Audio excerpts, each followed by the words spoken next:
Friends, welcome back to my channel. ఈరోజు మీకు ఈ సీరియల్లో ఏం జరిగిందో తెలుసుకోవాలి అనుకుంటున్నారా? అయితే వెంటనే మనం సీరియల్లోకి వెళ్ళిపోదాం.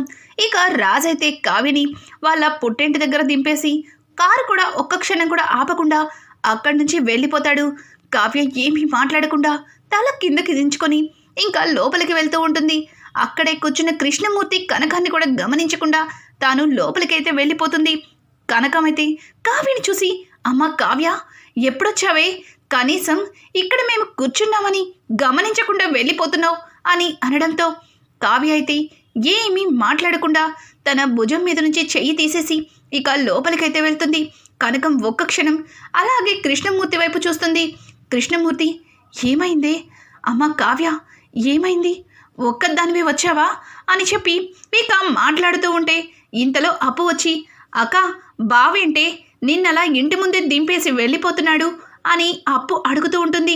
ఇక ముగ్గురు మూడు రకాలుగా మాట్లాడుతున్నా సరే ఎవ్వరి మాటకి సమాధానం లేకుండా కావ్య లోపలికి వెళ్ళి అక్కడే ఒక స్తంభం దగ్గర కూర్చుని తలవాల్చుకొని బాధపడుతూ ఉంటుంది. కావ్య అలా ఏడవడం చూసి ఇంట్లో ముగ్గురు కూడా తట్టుకోలేకపోతారు. కృష్ణమూర్తి అయితే, అమ్మ కావ్య, ఏమైందమ్మా? అల్లుడు గారికి నీకు ఏమన్నా గొడవ జరిగిందా? మళ్ళీ మీ ఇంట్లో మీ అత్తగారు ఏమన్నా అన్నారా? ఏమైందమ్మా? నువ్వలా మాట్లాడకుండా అలా ఉలుకు పలుకు లేకుండా బాధపడుతుంటే నా గుండె పగిలిపోతుందమ్మా, చెప్పమ్మా కావ్య అని అడుగుతూ ఉంటే ఇక కావ్య అయితే, ఏం చెప్పాలి నాన్న, ఏం చెప్పమంటావు? మీ అల్లుడు గారికి ఇంకొక అమ్మాయికి సంబంధం ఉందని చెప్పనా? నన్ను కాకుండా ఇంకొక అమ్మాయితో మీ అల్లుడు గారు చెట్టా పట్టాలు వేసుకొని తిరుగుతున్నారని చెప్పనా? తననే పెళ్లి చేసుకుంటాను, నన్ను వీడాకులు అడిగారు అని చెప్పనా? ఏం చెప్పమంటారు అని చెప్పి ఇక కావ్య అయితే గుండె పగిలేలా ఏడుస్తుంది. ఒక్క క్షణం కావ్య అన్న మాటలకి నోటి నుంచి మాట రాదు ముగ్గురికి. ఇక కనకమైతే, అమ్మ కావ్య, ఏం మాట్లాడుతున్నావే? అల్లుడు గారేంటి ఇంకొక అమ్మాయితో సంబంధం పెట్టుకోవడం ఏంటి అని అంటూ ఉంటే, అవునమ్మా, అవును, ఆయనకి నేనంటే ఇష్టం లేదంట, నాతో జీవితాంతం సంతోషంగా ఉండలేరంట, అందుకే నా నుంచి విడిపోయి ఆయనకి ఇష్టమైన అమ్మాయితో జీవితాన్ని పంచుకోవాలి అనుకుంటున్నారు అని చెప్పి ఇంకా కావ్య అయితే జరిగిందంతా కూడా వాళ్ళందరికీ చెప్తుంది. ఇక అప్పు అయితే, ఉండు, బావ పని ఇప్పుడే తెలుస్తాను, ఎవరితే అది దాని బొక్కలు ఎరగదీస్తాను అని చెప్పి అప్పు మాట్లాడుతూ ఉంటే అప్పు మాటలకి ఇంకా కావ్య, అప్పు ఆవేశపడకు, అసలు ఏం జరిగిందో క్లియర్గా చెప్పవే, మాకు అర్థం కావట్లేదు అని చెప్పి ఇక కనకం అలాగే కృష్ణమూర్తి ఇద్దరు కూడా కావ్యని అడుగుతారు. ఇక కావ్య అయితే జరిగిందంతా చెప్తుంది. అమ్మ, ఇప్పుడు ఈ మాటలను చెప్పాక మీకు ఎలా అనిపించింది? నాకు కూడా ఒక్క క్షణం అలాగే అనిపించింది.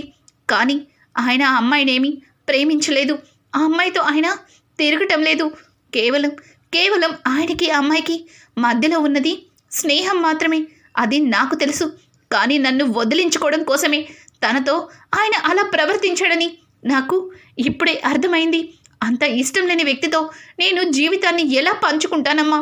లేదు, ఇక నేను ఆ ఇంటికి వెళ్ళను, ఇక్కడే ఉండిపోతాను అని చెప్పి కావ్య అయితే ఇక మొదటిసారిగా ఒక పిరికితనంగా మాట్లాడుతూ ఉంటుంది. ఇదంతా ఇలా ఉండగా రాజ్ ఇంటికి వెళ్ళేసరికి రాజ్ని చూసిన రుద్రాణి అయితే, రాజ్ వచ్చాడు అదిగో అని చెప్పి ధాన్యలక్ష్మిని రెచ్చగొడుతుంది. రాజ్ రావటమే ధాన్యలక్ష్మి అయితే, రాజ్, నీ భార్యది ఎక్కడ ఉంది అని అడగడంతో వెంటనే రాజ్ అయితే, ఏంటి పిన్ని, ఈరోజు కళావతిని కలవరిస్తున్నావు? కళావతి వాళ్ళ పుట్టింటికి వెళ్ళింది అని అనడంతో, అదిగో చూసావుగా అక్క, కావ్య వాళ్ళ పుట్టింటికి వెళ్ళిందంట. ఇక ఇంకెందుకు దాగుడు మూతలు, ఇప్పటికైనా నిజం తెలిసిపోయిందిగా, డబ్బు తీసింది కావ్య అని చెప్పి అని ఇక పక్క నుంచి రుద్రాణి అంటుంది. అనామిక అయితే డబ్బు తీసుకెళ్ళి వాళ్ళ పుట్టింటికి పెట్టింది, ఇక్కడేమో మీరు చూస్తే నా మీద నిందలు వేస్తున్నారు అని అనామిక అంటుంది. ఒక్క క్షణం రాజ్కి ఏమీ అర్థం కాదు. పిన్ని, ఏం మాట్లాడుతున్నారు? అసలు ఇక్కడ ఏం జరుగుతుంది అని అడుగుతూ ఉంటే ఇంతలో రుద్రాణి అయితే, ఇంకేం జరుగుతుంది, నీ భార్య కావ్య ఇంటి పెత్తనం తనకిచ్చేసరికి ఇల్లంతా నాదే అన్నట్లు తెగ విర్రవీగింది కదా. నిన్న వదిన బీరువాలో 5 లక్షలు పెడితే అందులో 2 లక్షలు తీసుకెళ్ళి వాళ్ళ పుట్టింట్లో పెట్టింది. అందుకేగా అందుకేగా ఇప్పుడు ఇంటికి రాకుండా నేరుగా వాళ్ళ పుట్టింటికి వెళ్ళింది అని అనడంతో, అత్త ఏం మాట్లాడుతున్నారు? తను వాళ్ళ పుట్టింటికి ఎందుకు వెళ్ళిందో నాకు తెలుసు. మీరు మీ ఇష్టం వచ్చినట్లు నోరు పారేసుకోవద్దు అని చెప్పి ఇక రాజ్ అయితే రుద్రాణి మీద అరుస్తాడు. ఏంటి రాజ్, రుద్రాణి నోరు మూయించినంత మాత్రాన అబద్ధం నిజమైపోతుందా? నిజం అబద్ధం అయిపోతుందా? 2 లక్షలు తీసుకెళ్లి వాళ్ళ పుట్టింటికి దోచిపెట్టింది. ఇంట్లో పరిస్థితులు అట్లాంటి మరి అని చెప్పి ఇక అనామిక అలాగే రుద్రాణి ధాన్యలక్ష్మి ముగ్గురు కూడా కావ్య మీద నిందలు వేస్తూ ఉంటారు. ఒక్క క్షణం అపర్ణ అయితే చాలా గట్టిగా ఆపండి అని అరుస్తుంది. ఇక ముగ్గురు ఒకేసారి నోరు మూస్తారు. రాజ్, కావ్య వాళ్ళ పుట్టింటికి ఎందుకు వెళ్ళింది అని అడగడంతో రాజ్ అది మమ్మీ అని తడబడుతూ ఉంటే, ఎందుకు రాజ్, ఎందుకు తడబడతావు? తను వాళ్ళ పుట్టింటికి డబ్బు దోచిపెట్టడానికి వెళ్ళిందని చెప్పు, ఎందుకు అంత భయపడుతున్నావు అని చెప్పి ఇక రుద్రాణి అంటూ ఉంటే, అత్త మీ ఇష్టం వచ్చినట్టు మాట్లాడద్దు. తను నార్మల్గానే వాళ్ళ ఇంటికి వెళ్ళింది, అంత మాత్రాన తను పుట్టింటికి తీసుకెళ్ళి డబ్బు దోచిపెట్టింది అని మీ దగ్గర సాక్ష్యం ఉందా? తను ఎప్పటికీ అలా చేయదు. తను ఆత్మాభిమానం గల అమ్మాయి. తను వేసిన డిజైన్స్కి డబ్బిస్తేనే ఆ డబ్బు గురించి మమ్మీ మాట్లాడిన ఒక్క మాటకి తను డబ్బులే తీసుకోవడం మానేసింది. తన సొంత కష్టార్జితంతో వాళ్ళ ఇంటి అవసరాలను తీర్చింది. అట్లాంటి కళావతి మీద మీరిలా నిందలు వేస్తూ ఉంటే చూస్తూ నేను అస్సలు ఊరుకోను అని అంటూ ఉండగా ఇక కావ్య అయితే ఇక్కడ కనకాన్ని పట్టుకొని బోరునే ఏడుస్తుంది. కృష్ణమూర్తి కావ్య చెయ్యి పట్టుకొని బరాబరా తన గదిలోకి తీసుకెళ్తాడు. గదిలో తలుపులు వేస్తాడు. ఒక్క క్షణం కావ్యకి ఏమీ అర్థం కాదు. ఇక కనకమైతే, ఏవయ్యా ఏం చేస్తున్నావయ్యా? ఇప్పటికే అది తన భర్త కోసం కుమిలిపోతుంటే నువ్విలా నిర్దాక్షిణంగా అలా తీసుకెళ్తున్నావేంటయ్యా అని అడుగుతూ ఉంటే కృష్ణమూర్తి ఏమీ మాట్లాడకుండా కావ్యని గదిలోకి తీసుకెళ్ళి, అమ్మ చూడు కావ్య, మనం పేదవాళ్ళమే. ఏ రోజు కష్టపడితేనే ఆ రోజు కడుపుకి తినడానికి తిండి ఉంటుంది. ఒక్కరోజు నేను బయటికి వెళ్ళకపోతే ఆ రోజు పస్తులు పడుకునే వాళ్ళం. మనం అంత కష్టపడి పైకొచ్చాము.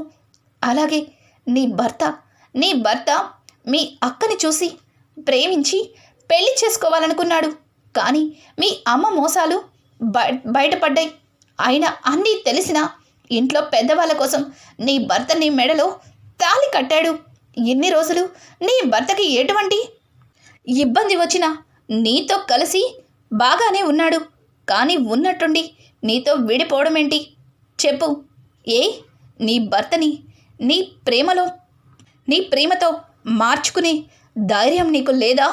చెప్పమ్మా, చెప్పు. అసలు నిజంగా నువ్వు నా కూతురువేనా? నేను చూస్తున్నది పాత కావ్య అయినా ఒకప్పుడు నా కూతురు ఎంతో ధైర్యంగా ఉండేది. అందరి ప్రేమాభిమానాలని ఎలా సంపాదించాలా అని ఆలోచించి ఇంట్లో అందరికి దగ్గరయ్యావు. ఒకప్పుడు మీ అత్తగారు నీ మొహమే చూసేది కాదు. అట్లాంటిది ఇప్పుడు మీ అత్తగారు నిన్ను ఆఫీస్కి పంపించారు. అలాగే ఇంట్లో పెద్దరికాన్ని నీకు ఇచ్చారు. నిన్ను పెళ్లి చేసుకున్నప్పుడు మీ ఇంట్లో ఒక్కరికి కూడా నువ్వంటే ఇష్టం లేదు. కానీ ఇప్పుడు నువ్వంటే అందరికీ ఎంతో అభిమానం, ప్రేమ. అట్లాంటిది రాజ్ మనసును నువ్వు అర్థం చేసుకోలేవా? రాజ్ మనసును నువ్వు గెలవలేవా? ఇంత చిన్న విషయానికి ఇలా పుట్టింటికి వచ్చి ఏమీ చేతకాని దానిలా ఏడుస్తున్నావా? నువ్వు ఏ పరిస్థితుల్లో రాజ్ని పెళ్లి చేసుకున్నావో నీకు తెలుసు. అలాగే రాజ్ గురించి కూడా పూర్తిగా నీకు తెలుసు. అట్లాంటి రాజ్ని మార్చుకొని మళ్ళీ నీ ప్రేమతో అతని మనసుని గెలుచుకోవాలి అని ధైర్యం నీకు లేదా అని చెప్పి కృష్ణమూర్తి కావ్యకి ధైర్యాన్ని నింపుతాడు. ఇక కావ్య వెంటనే కళ్ళనీళ్లు తుడుచుకొని, నాన్న ఒక్క క్షణం ఆయన నోటి నుంచి అట్లాంటి మాట రావడం తట్టుకోలేకపోయాను. నన్ను క్షమించండి. ఇప్పుడు నా భర్తతో ఎట్లా మాట్లాడాలో, నా భర్త ప్రేమని ఎలా గెలుచుకోవాలో అని మీరు నాకు నేర్పించింది మర్చిపోను అని చెప్పి కావ్య అక్కడి నుంచి బయలుదేరుతుంది. కావ్య అలా వెళ్ళడం ఇక కృష్ణమూర్తికి చాలా సంతోషాన్ని కలిగిస్తుంది. అలాగే కనకమైతే, ఏవయ్యా ఏం చెప్పావయ్యా దానికి అని అడుగుతూ ఉంటే, ఏం చెప్పాను? పిరికితనంతో భయపడుతున్న నా కూతురికి ధైర్యాన్ని నింపాను. తన భర్తని మళ్ళీ తన ప్రేమతో అతని మనసుని ఎలా గెలుచుకోవాలో అది చెప్పాను అని చెప్పి కృష్ణమూర్తి అయితే చాలా గొప్పగా చెప్పుకుంటాడు. ఇక కావ్య ఇంటికి వెళ్ళడంతో అదిగో వచ్చింది మహారాణి, వచ్చావా, రామ్మా రా. ఇంట్లో డబ్బు దొంగతనం చేసి నీ పుట్టింటికి దోచిపెట్టడానికి సిగ్గు లేదా నీకు అని చెప్పి ధాన్యలక్ష్మి అయితే ఇంకా మొహం మీదే అడుగుతుంది. ఒక్క క్షణం కావ్యకి ఏమీ అర్థం కాదు. చిన్నత్తయ్య ఊరుకుంటున్నాను కదా అని మీ ఇష్టం వచ్చినట్టు మాట్లాడితే అస్సలు ఊరుకోను, డబ్బేంటి దొంగతనం చేయడమేంటి అని మాట్లాడుతూ ఉంటే పిన్ని నిజంగా నువ్వు మాట్లాడేది కరెక్ట్ కాదు అని చెప్పి ఇక రాజ్ కూడా మాట్లాడుతూ ఉంటాడు. ఇంతలో అదే టయానికి సుభాష్, కళ్యాణ్ ఇక ప్రకాశం కూడా వస్తారు.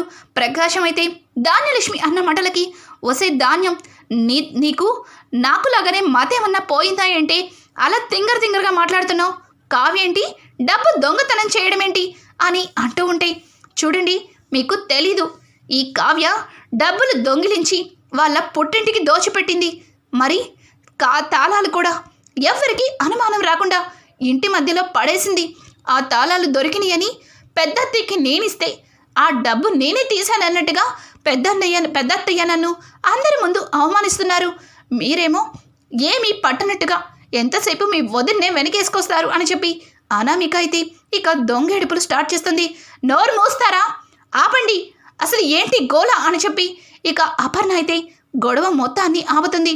కావ్య నీ పుట్టింటికి ఎందుకు వెళ్ళావు అని అడగడంతో ఇంకా కావ్య అయితే అది అత్తయ్య గారు దారిలో కారు ట్రబుల్ ఇచ్చింది, ఎందుకో అమ్మ నాన్న బాగా గుర్తొచ్చారు, అందుకే ఒక్కసారి చూసొద్దామని వెళ్ళాను అని చెప్పి ఇంకా కావ్య అయితే తన పుట్టింటిని చూడాలనిపించింది అని అపర్ణకి చెప్తుంది. అపర్ణ బీరువాలో 5 లక్షలు పెట్టాను, కానీ 3 లక్షలే కనిపిస్తున్నాయి, ఇంకొక 2 లక్షలు కనిపించటం లేదు, ఏమైనాయో కూడా తెలియటం లేదు, దేనికైనా వాడావా అని అడగడంతో లేదత్తయ్య గారు నేను దేనికి వాడలేదు, ఏం చేయాలన్నా మీతో చెప్పే చేస్తున్నాను కదా, ఆ డబ్బు ఏమైందో నాకు తెలీదు అని చెప్పి కావ్య మాట్లాడడంతో చూసావా ఎంత నిర్లక్ష్యంగా మాట్లాడుతుందో, అసలు ఇంతమంది మీద అలా నోరేసుకుని పడిపోయావు కదా, నీ కోడల్ని ఎందుకు అంత గట్టిగా అడగలేకపోతున్నావు అని చెప్పి ధాన్యలక్ష్మి అడుగుతుంటే ఏంటి ధాన్యలక్ష్మి అసలు తట్టుకోలేకపోతున్నావు, ఏదో ఒక రకంగా ఇంట్లో గొడవలే పెడుతున్నావు అని చెప్పి ఇంద్రదేవి అయితే గట్టిగా ధాన్యలక్ష్మి మీద అరుస్తుంది. ఇంతలో స్వప్న అయితే లోపల నుంచి బయటికి వస్తూ ఏం జరిగింది, ఏంటి గొడవ అని అడుగుతూ ఉంటే ఇక స్వప్నతో ఇంట్లో జరిగిన విషయం గురించి ఇంట్లో అందరూ మాట్లాడుకున్న మాటలకి అర్థమయ్యి ఈ తప్పు చేసింది మా అత్తగారు, అలాగే ఇదిగో రిచ్ ఫ్యామిలీ నుంచి వచ్చానని విర్రవీగిపోతుందే ఈ అనామిక, వీళ్ళిద్దరూ తప్పు చేసి మా అక్క మీద నిందలు వేస్తున్నారేంటి అని అనడంతో ఏయ్ నీకేమీ తెలీదు, నీ ఇష్టం వచ్చినట్లు వాగా, మాకు నోరు మూసుకొని లోపలికి పో అని చెప్పి ఇక రుద్రాణి అయితే స్వప్న మీద విరుచుకుపడుతుంది. నాకు తెలుసత్తా, నాకు తెలుసు నువ్వు నీ దొంగ బుద్ధులు, కాకపోతే బీరువాలో ఉన్న డబ్బు మొత్తం తీయకుండా 2 లక్షలు ఎందుకు తీసినట్టు, పైగా 2 లక్షలే తీసి బీరువా తాళాలని నాకు దొరికినాయని అనామిక చేత్తో ఎందుకు ఇప్పించావు, ఇదంతా నీ ప్లానే కదా, ఏ దొంగ నాకు నీ గురించి తెలుసు అని చెప్పి ఇక స్వప్న అయితే దాన్ని రుద్రాణితో వెటకారంగా మాట్లాడుతుంది. రుద్రాణికి ఏమీ అర్థం కాక ఏం మాట్లాడుతున్నావు, నేనేంటి డబ్బు తీయడమేంటి, అనామికకి తాళాలు ఇవ్వడమేంటి అని అడగడంతో చూడు అనామిక, నువ్వు రిచ్ ఫ్యామిలీ నుంచి వచ్చానని తెగ విర్రవీగుతున్నావు, బస్తీ నుంచే వచ్చాం, కష్టపడి పైకొచ్చాం, అంతేగాని ఇలా దొంగతనాలు చేసి మేము పైకి రాలేదు, అయినా డబ్బు దొంగిలించి తాళాలు దొరికినాయి అని ఇచ్చేస్తే నిజంగా నీ మాట నమ్మేస్తారా అని చెప్పి ఇక స్వప్న మాట్లాడుతూ ఉంటే ఏంటమ్మాయి ఊరుకుంటుంటే తెగ రెచ్చిపోతున్నావు, నా కోడలి మీద నిందలు వేస్తున్నావు, నీ దగ్గర ఏమైనా సాక్ష్యం ఉందా అని ధాన్యలక్ష్మి మాట్లాడుతుంటే నాకు తెలుసా ఆంటీ, ఇలా మాట్లాడతారని నాకు బాగా తెలుసు, అందుకే మీకు తెలియకుండా అంతా ఇదిగో ఈ బుజ్జి ఫోన్లో రికార్డ్ చేశానుగా అని చెప్పి ఇక స్వప్న అయితే తాను రికార్డ్ చేసిన వీడియోని వాళ్ళందరికీ చూపిస్తుంది. అది చూసిన అందరూ కూడా ఒక్క క్షణం ఏమీ మాట్లాడకుండా సైలెంట్ అయిపోతారు. ఇక అనామిక అయితే ఆంటీ నేను ఇదంతా కావాలని చేయలేదు ఆంటీ, రుద్రాణి ఆంటీనే ఈ ఇంటి పెత్తనం నీకొచ్చేలా చేస్తాను, ఇంటికి యువరాణిలా చేస్తాను అంటే నేను అనవసరంగా రుద్రాణి ఆంటీ మాటలు విని ఇలా తప్పు చేశాను, నన్ను క్షమించండి ఆంటీ అని చెప్పి ఇక రుద్రాణి వెంటనే కాళ్ళ మీద పడిపోతుంది రుద్రాణి వైపు చూస్తూ. అపర్ణాదేవి, ఛీ, ఇంత జరుగుతున్నా ఇంకా నీ చీబుద్ధులు పోగొట్టుకోలేదు. అసలు దొగ్గిరాల ఇంటి ఆడపడుచు హోదాని నీకిచ్చి చాలా పెద్ద తప్పు చేశారు మావయ్య గారు. నిన్ను ఒక గుమస్తా కూతుర్లానే పెంచి ఉండవలసింది అని చెప్పి అపర్ణ అయితే ఇక ధాన్యలక్ష్మికి, రుద్రానికి, అనామికకి ముగ్గురికి కూడా చీవాట్లు పెట్టి అక్కడి నుంచి వెళ్ళిపోతుంది. ఇక కావ్య ఏమీ మాట్లాడకుండా తన గదిలోకి వెళ్ళి ఎప్పట్లానే తను డ్రెస్ చేంజ్ చేసుకుని వంటగదిలోకి వస్తుంది. కావ్య అలా ఉండడం చూసిన రాజ్ ఏమీ అర్థం కాక, ఏంటి కళావతి మళ్ళీ వచ్చేసింది, ఇక పూర్తిగా పుట్టెంట్లో ఉండిపోతుంది అనుకున్నానే, దీని మనసు ముక్కలైపోయింది అనుకున్నానే అని చెప్పి ఇక కావ్య దగ్గరికి వెళ్తాడు. ఏంటి మళ్ళీ వచ్చావు అని అడగడంతో, ఏ రాననుకున్నారా అని కావ్య అడుగుతుంది. లేదు, మనసు ముక్కలైపోయినట్టుంది అని అంటుంటే, నా మనసు అంత తొందరగా ముక్కలవ్వదులే, నాది ఇనుపరాడ్డు అని చెప్పి ఇక కావ్య వెటకారంగా మాట్లాడుతుంది. ఏంటే ఇనుపరాడ్డా నీ మనసు, అయితే నీ మనసు ఎలా ముక్కలవుతుంది అని చెప్పి రాజైతే ఇక కావ్యని అడుగుతాడు. ఇంతలో కావ్య అయితే పైన ఉన్న ఒక డబ్బాని అందుకోలేక ఎగురుతూ ఉంటుంది. ఆగు, ఆ డబ్బాని నేనిస్తాను అని చెప్పి కావ్యని ఎత్తుకొని తనకి డబ్బా అందేలా చేస్తాడు. కావ్య ఆ డబ్బాని తీస్తూ, చూడండి, మీరు ఈ డబ్బాని మీరే తీసివ్వచ్చు, కానీ నన్ను ఎత్తుకుని తీపించాల్సిన అవసరం లేదేమో అని అనడంతో ఒక్కసారిగా రాజ్ కావ్యని కింద వదిలేస్తాడు. కావ్య ఇక ఆ డబ్బాని చేయిజారి పైకి నేల మీదకి వదిలేస్తుంది. రాజ్ని గట్టిగా పట్టుకుంటుంది.